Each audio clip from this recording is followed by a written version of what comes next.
Yep, we're back to toxic masculinity again. This stupid topic.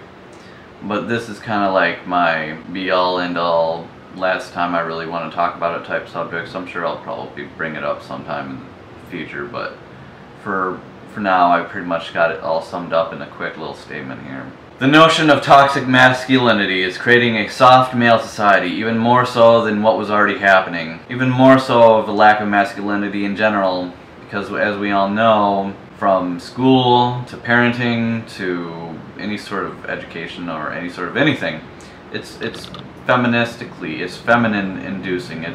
There's more femininity than there is masculinity. There's a severe lacking of masculinity in general in society, much less in education and parenting and this and that.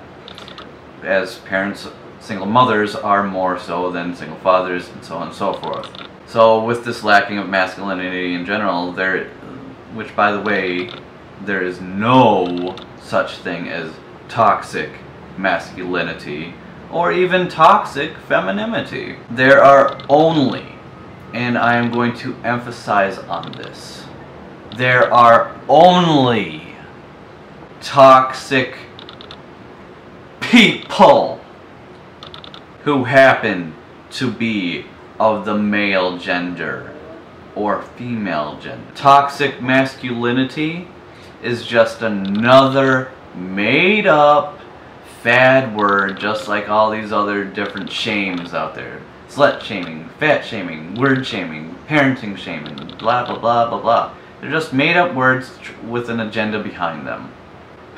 It was just another made up fad word that was created with an agenda to go after the male gender in an attempt to shame, to slander, and attack the male character of said gender who it's directed towards. An attempt to make us feel bad for being male and masculine and encourage that the more feminine way is the right way to be, and that gynocentrism and being feminist-like is the superior way as well. Plain and simple as that. That's all that toxic masculinity is. In reality, it's made up, it doesn't exist, there is no such thing as toxic masculinity or even toxic femininity. All there is toxic people who just happen to be of that gender.